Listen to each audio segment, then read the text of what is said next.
بسم اللہ الرحمن الرحیم اعوذ باللہ من الشیطان الرجیم بسم اللہ الرحمن الرحیم فمن زحزح عن النار وادخل الجنہ فقد فاز وما الحیاۃ الدنیا الا متاع الغرور۔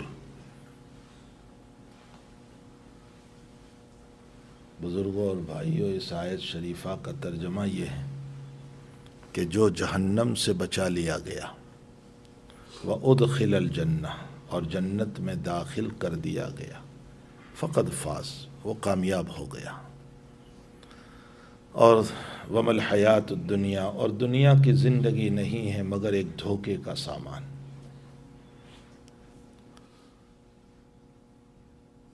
اللہ تعالیٰ نے مجھے اور آپ کو اور دنیا کے انسانوں کو اس دنیا میں ایک مسافر بنا کر بھیجا ہے۔ ہمارا اصل مکان یہ نہیں ہے۔ اگر اصل مکان یہی ہوتا تو کبھی ہم یہاں سے نہ جاتے، کبھی ہم اس دنیا سے نہ جاتے۔ اگر اصل مکان ہی یہ ہوتا ہمارا تو ہمیں کون اپنے گھر سے نکال سکتا تھا؟ ہمارا حال یہ ہے کہ چاہے کتنی ہی خوشی، کتنی ہی دولت، کتنا ہی شاندار مکان، لیکن موت ہم کو دھکے مار کر نکال دیتی ہے۔ معلوم ہوتا ہے یہ اصلی وطن نہیں ہے ہمارا، یہ اصلی مکان نہیں ہے۔ ویسے بھی قرآن جگہ جگہ جگہ جگہ یہ کہہ رہا ہے کہ تمہارے والد آدم جنت میں تھے، تمہارا اصل مکان تو جنت ہے۔ اور جو اصل وطن ہوتا ہے نا، وہاں ہمیشہ رہنا ہوتا ہے۔ یہ عارضی وطن ہے، یہاں دوام نہیں ہے، یہاں ہمیشگی نہیں ہے۔ حضرت امام غزالی رحمۃ اللہ علیہ نے بہت اچھی مثال دی۔ فرمایا اللہ نے جو کچھ ہم کو دیا ہے، ہماری اولاد، ہمارا مکان، ہماری جائیداد، ہماری تجارت، ہماری بزنس، جو کچھ ہم کو دیا ہے، فرمایا اس کی مثال ایک توئز کی طرح ہے۔ توئز جو ہوتے ہیں نا، بچوں کو کھیلنے کے لیے دیتے ہیں، فرمایا اس کی مثال توئز کی طرح ہے۔ کبھی والد صاحب کیا کرتے ہیں، کبھی والد صاحب بچے کو یہی رہنے دیتے ہیں، توئز لے لیتے ہیں کہ نالائق صبح سے کھیل رہا تھا، لاؤ، توئز لے لیتے ہیں۔ اور کبھی کیا کرتے ہیں، سارے توئز وہیں ہیں، بچے کو اٹھا لیتے ہیں۔ ہمارا روزمرہ کا تجربہ ہے، روزانہ کا یہ تجربہ ہے۔ اتنی پیاری مثال دے کر امام غزالی سمجھاتے ہیں کہ یہ سارے توئز ہیں، اولاد ہیں، بیوی ہے، مکان ہے، جائیداد ہے، تجارت ہے، بزنس ہے۔ فرمایا کبھی اللہ اس توئز میں سے کوئی توئز کو لے لیتا ہے، دکان ٹھپ ہو گئی، بزنس گر گیا، بیوی کی موت ہو گئی، بچے کو بیماری لگ گئی، تو اللہ توئز کو لے لیتا ہے۔ اور کبھی سارے توئز یہیں رہ جاتے ہیں، اللہ کھیلنے والے ہی کو لے لیتا ہے۔ کاروبار بھی یہاں، اولاد بھی یہاں، تجارت بھی یہاں، بزنس بھی یہاں، سب رہ گیا۔ فرمایا چل تو ہی چل۔ اصل وطن میرا اور آپ کا آخرت ہے۔ لیکن اللہ کی شان، وہ اللہ کہتا ہے تمہیں میں نے اس دنیا میں اس آخرت کو بنانے کے لیے بھیجا ہے۔ اس آخرت کو، اس اصلی وطن کو بنانے کے لیے بھیجا ہے۔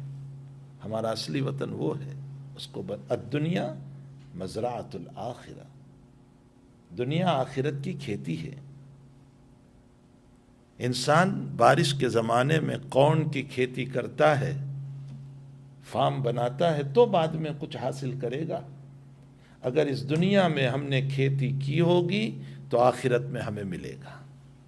الدنیا مزرعۃ الآخرہ۔ لیکن وہ اللہ اتنا دینے والا ہے، اتنا دینے والا ہے کہ دنیا میں جو ہم نے اس اللہ کے لیے عبادت کی ہے، وہ عبادت دنیا کی نعمت کا بدلہ نہیں ہو سکتا ہے، جنت کا کیا بدلہ ہوتا؟ کوئی کہہ سکتا ہے کہ میری ساری زندگی کی نمازیں جنت کا بدلہ ہے،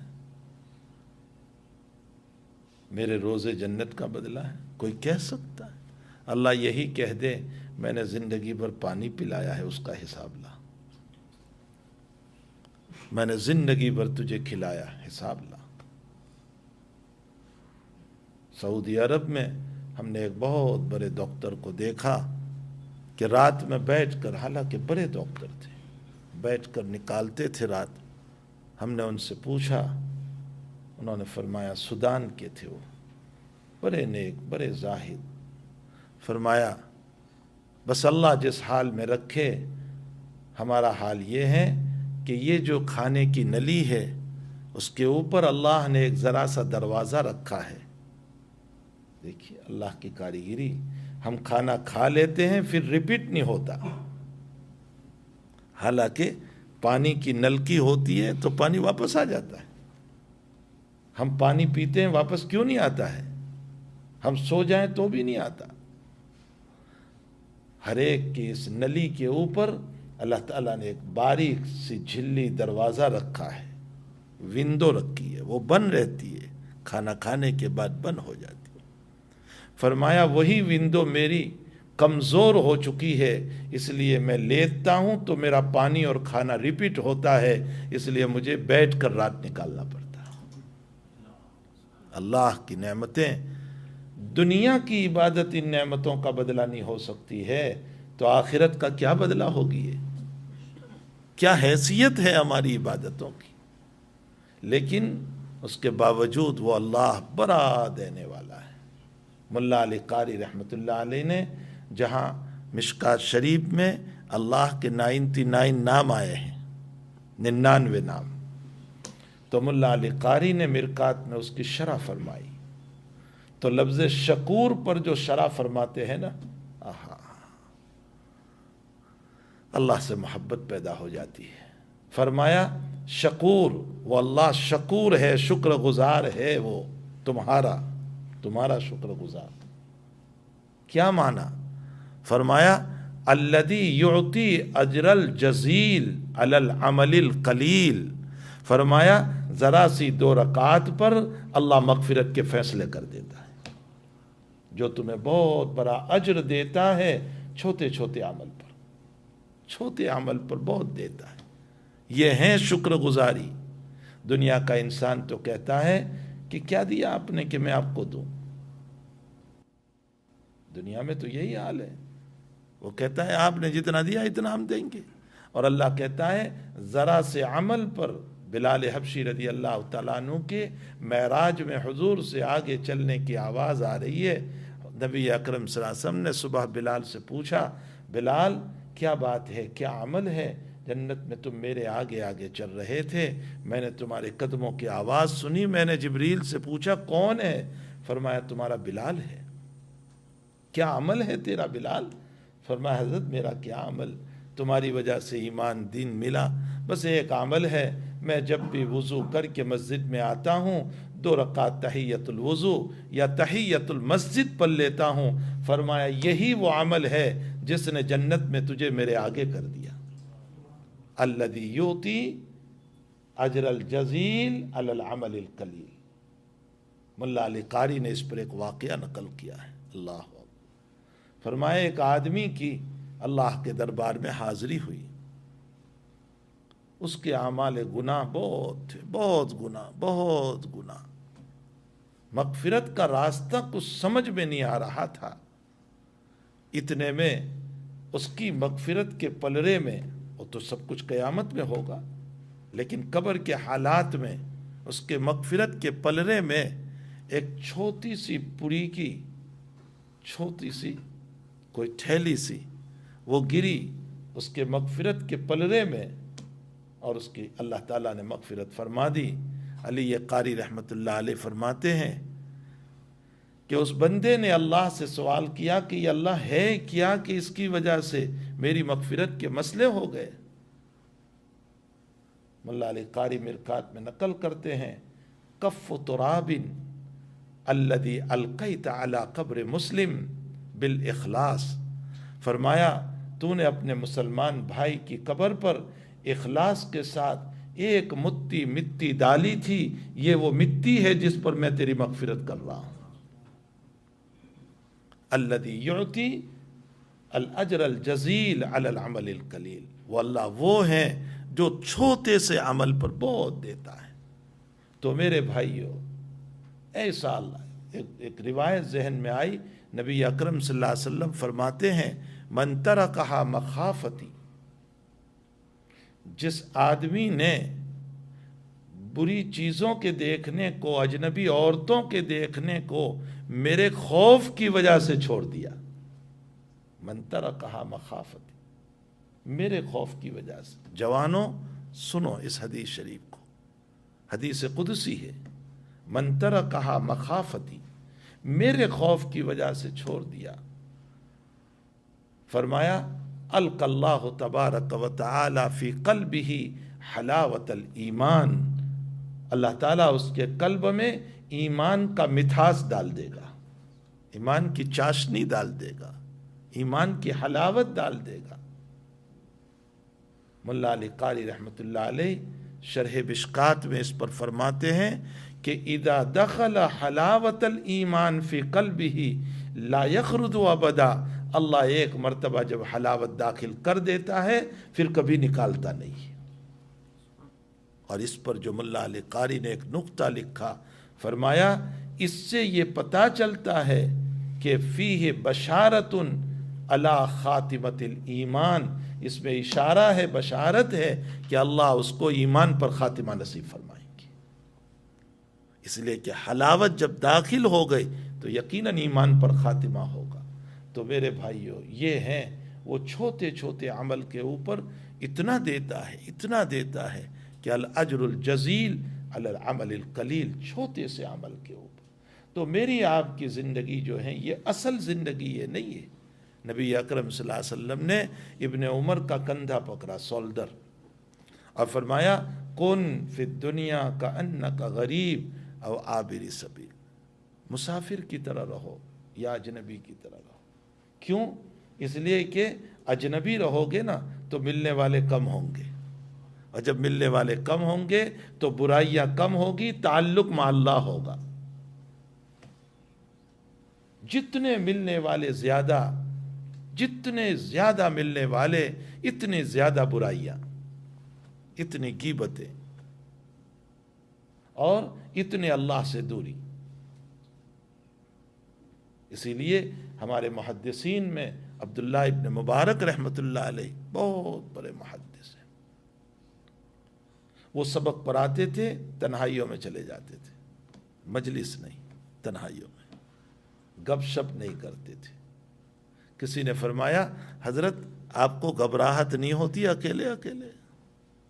مجھے اور آپ کو تو تھوڑی دیر اگر تنہائی ہو اکیلے، بھائی گھبراہٹ ہوتی ہے، ذرا بیٹھنے والے چاہیے ساتھ میں، دو چار ہونے چاہیے۔ ہماری مجلسوں میں غیبت جو ہے وہ سلاد کی طرح ہو چکا ہے، جیسے سلاد کے بغیر کھانا اچھا نہیں لگتا، اسی طرح غیبت کے بغیر مجلسیں اچھی نہیں۔ تو ابن مبارک جواب دیتے ہیں کیف اتوحش ومعی رسول اللہ صلی اللہ علیہ وسلم، مجھے تنہائیوں میں کیسے گھبراہٹ ہوگی، میرے ساتھ اللہ کے نبی ہوتے ہیں، یعنی ان کی احادیث ہوتی ہے۔ حدیث کا ہونا نبی کا ہونا ہے، اللہ کے نبی علیہ السلام میرے ساتھ ہیں، مجھے کیسے گھبراہٹ ہوگی۔ تو میرے بھائیو، دنیا کی زندگی اصل زندگی نہیں ہے، اصل زندگی وہ ہے جو مرنے کے بعد آنے والی، جو آخرت کہا گیا ہے، وہ ہے اصل زندگی، اور اسی کو بنانے کے لیے دنیا میں بھیجا ہے۔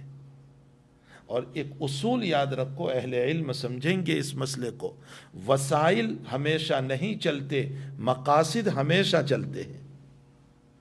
وسائل، وسیلہ جو ہوتا ہے نا، مثلا مجھے یہاں سے جانا ہے، ایک مثال کے طور پر مونٹریال، آپ نے مجھے راستہ بتانے کا وسیلہ بنے، بس وہ راستہ بتا کر کے آپ ختم ہو جاؤ گے۔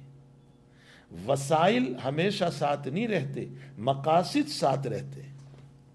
یہی وجہ ہے کہ اس سے سمجھ جائیں کہ دنیا وسائل ہے، یہ وسائل ہے، وسیلہ ہے، یہ زندگی گزارنے کے لیے اللہ نے دیا ہے کہ تمہیں کھانے کی ضرورت ہے، پینے کی ضرورت ہے، رہنے کی ضرورت ہے، تمہارے بچوں کی ضرورتیں ہیں، اور تمہاری بیوی کی ضرورت ہے، کفالت کرنا ہے تمہیں، یہ ساری ضرورتیں ہیں۔ ان ضرورتوں کے لیے دنیا رکھو، لیکن یہ وسیلہ بناؤ، اس کو مقصد نہ بناؤ۔ سمجھ میں آیا؟ اور مقصد کیا ہے؟ ما خلقت الجن والانس الا لیعبدون، اللہ کی عبادت یہ مقصد ہے۔ اسی لیے جب ہم قبر میں پہنچتے ہیں تو عبادات تو قبر میں ساتھ چلتی ہے، ساری دنیا یہیں چھوٹ جاتی ہے۔ فون بھی یہاں رہ گیا، اور جو ہے گاڑی بھی یہاں رہ گئی، اور کار بھی یہاں رہ گئی، اور مکان بھی رہ گیا، اور بیوی بھی رہ گئی، اور سب چھوڑ دیا۔ اللہ کا احسان مانے۔ ہمارے بعض بزرگان دین فرماتے ہیں اللہ کا احسان مانے کہ کم سے کم 2-3 کپڑوں میں جانے کی اجازت دی، ورنہ آئے تھے تو بالکل کپڑے نہیں تھے، ایک کپڑا بھی نہیں تھا بدن پر۔ فرمایا احسان مانے کہ 2-3 کپڑوں میں جانے کی اجازت دی، اور پھر ان بزرگوں نے فرمایا کہ اس لیے اجازت دے دی کہ تیرے بڑھاپے میں تجھے ننگا دیکھنا میں پسند نہیں کرتا ہوں، تیرے بڑھاپے میں میں تجھے ننگا دیکھنا پسند نہیں کرتا، برہنہ رہنا پسند نہیں کرتا ہوں، اس لیے میں تجھ کو اجازت دے رہا ہوں کہ تو 3 کپڑے پہن کر کے آ جا کفن کی شکل میں۔ ورنہ حقیقت یہ ہے کہ کچھ نہیں جاتا ہے ہمارے ساتھ، چونکہ یہ سب وسائل ہے، وسائل یہیں چھوٹ جاتے ہیں، مقاصد ساتھ چلتے ہیں، اور جو مقاصد پر محنت کرتا ہے موت کے موقع پر مقصد سامنے ہوتا ہے۔ اسی لیے آپ دیکھیں مرض الوفات جو آتا ہے نا، مرض الوفات یعنی جس بیماری میں ہماری موت ہوتی ہے، مسئلہ یاد رکھو، اس بیماری میں مرنے والے کا حق اپنے مال سے ختم ہو گیا۔ پوچھو ان علماء سے، ابھی تو مرا بھی نہیں ہے، ابھی مرا نہیں ہے، ابھی تو مرض الوفات چل رہا ہے، ابھی ہے زندہ، سانس چل رہے ہیں، باتیں کر رہا ہے، لیکن اللہ کہتا ہے تیرا حق اس مال سے ختم، فقط تو 1/3 کا مالک ہے، اب اس سے زیادہ کا اب نہیں، اب تو وصیت کرنا چاہے تو 1/3، باقی سب تیرے وارثوں کا ہے۔ موطا امام مالک میں ہے کہ حضرت صدیق اکبر رضی اللہ تعالیٰ عنہ نے اپنی بیٹی ام المؤمنین حضرت عائشہ رضی اللہ تعالیٰ عنہ کو فرمایا، بیٹی تو میری بڑی پیاری ہے اور نبی کی بیوی ہے، تو میرے باغ کے اندر سے 20 وسق، 20 وسق کا معنی فی زماننا 2000 kg کھجور، 2000 kg کھجور، فرمایا بیٹی میرے باغ سے تو لے لے۔ صدیق اکبر بیمار ہوئے، بیٹی ابا کی خدمت میں رہی، اس کی وجہ سے نہیں اتار سکی، بیماری بڑھتی چلی گئی، اب وفات کی طرف جا رہے ہیں۔ وفات سے 2-3 دن قبل فرمایا بیٹی وہ کھجوریں لے لی تم نے جو ہم نے دی تھی؟ فرمایا ابا جی میں نہیں لے سکی ہوں، آپ کی بیماری کی وجہ سے، آپ کی خدمت کی وجہ سے۔ فرمایا بیٹی اب نہ لینا، میری صحت میں تو لے لیتی تو تجھے حق تھا، اب یہ مرض الوفات ہے، اس میں تیرے دوسرے بھائی بہنوں کا بھی حق آ گیا، اب تو نہیں لے سکتی۔ تو مرض الوفات وہ بیماری ہے جس میں زندہ ہوتے ہوئے مال کا رشتہ ٹوٹ جاتا ہے ہمارا۔ بھلا جس مال کا رشتہ زندگی میں ٹوٹ گیا وہ وسیلہ ہے، وہ قبر میں کہاں جائے گا؟ اور اس کے مقابلے میں ایمان کیسا ہے میرے بھائیو؟ اللہ تعالیٰ نے اپنے پیغمبر کے ذریعے سے کیا فرمایا؟ لَقِّنُوا مَوْتَاكُمْ بِلَا إِلَٰهَ إِلَّا اللَّهِ، فرمایا جان نکل رہی ہے، روح نکل رہی ہے، تب بھی پڑھاؤ لا الہ الا اللہ، چونکہ یہ مقصد ہے، مقصد موت تک رہے گا، موت کے بعد بھی رہے گا، وسیلہ یہیں چھوٹ جائے گا۔ عجیب حال ہے، جو مقصد ہے ہمارا اس پر تو ہماری محنت نہیں، اور جو وسیلے ہیں اس پر خوب محنت ہے ہماری۔ اللہ کرے کہ میں اور آپ اس بات کو سمجھ جائیں کہ اللہ تعالیٰ ہمیں مقاصد پر محنت کرنے کی توفیق عطا فرمائے، ایمان پر، اعمال صالحہ پر، اخلاق حسنہ پر، اللہ کی رضا والے اعمال پر، اور پھر اللہ کی عطا فَأُولَئِكَ يُبَدِّلُ اللَّهُ إِلَّا الَّذِينَ تابوا وعملوا الصالحات، فرمایا فاولئک یبدل اللہ سیئاتہم حسنات، جو بندہ گناہ ہو گئے لیکن جب اعمال صالحہ کرتا ہے اور مجھ سے توبہ کر لیتا ہے، فرمایا میں اس کی برائیوں کو نیکیوں سے بدل دوں گا۔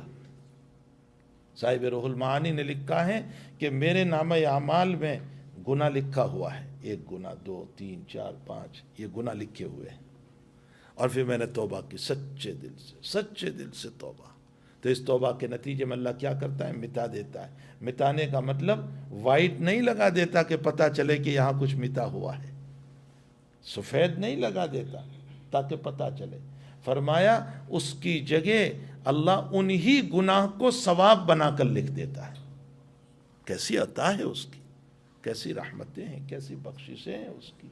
تو جس اللہ کی یہ عطائیں ہیں، عنایتیں ہیں، بخششیں ہیں، اس اللہ کو راضی کرنے کے لیے ہمیں اپنی زندگی، اپنی جوانی اس کے لیے لگانا چاہیے۔ اپنی جوانی لگائیں، اپنی زندگی لگائیں، اور اپنے سانس لگائیں، اپنی راتیں لگائیں، اپنا دن لگائیں اس اللہ کی رضا کے لیے۔ اللہ مجھے اور آپ کو اپنے مقاصد کو سمجھنے کی، اپنی آخرت کی تیاری کی اللہ ہم سب کو توفیق عطا فرمائے۔ اور اگر ہم نے وسائل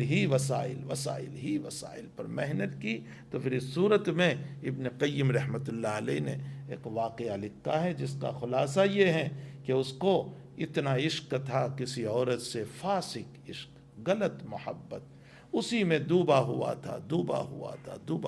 تھا، نہ اللہ کی پڑھی، نہ شریعت کی پڑھی، نہ دین کی پڑھی۔ نتیجہ یہ نکلا کہ وہ ایسی شدید بیماری میں مبتلا ہوا، اب اس میں جب جانے لگا موت کی طرف تو اخیر میں اس کی زبان سے ایک جملہ نکلتا تھا، رضا کا اشحا فی فوادی من رحمت الخلیل الجلیل، فرمایا اے میری معشوقہ، تیری رضا، تیری خوشی میرے دل میں میرے رب کی رحمت سے زیادہ ہے۔ کیا کہہ رہا ہے؟ یعنی میرے رب کی رحمت کو میں کچھ نہیں جانتا، تیرا عشق بہت زیادہ ہے۔ یہ کیوں ہوا؟ وسیلے پر محنت، فسق پر محنت اور محبت، غلط کاموں پر محبت، جس کے نتیجے میں یہ حال ہوتا ہے۔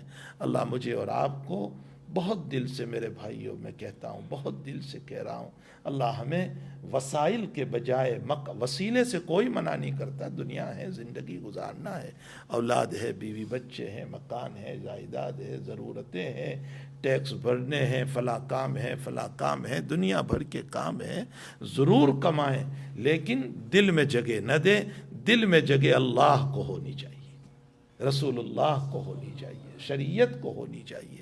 اللہ مجھے اور آپ کو اس کی توفیق عطا فرمائے۔ سبحان اللہ و بحمدہ، سبحانک اللہم و بحمدک، نشہد ان لا الہ الا انت، نستغفرک و نتوب الیک۔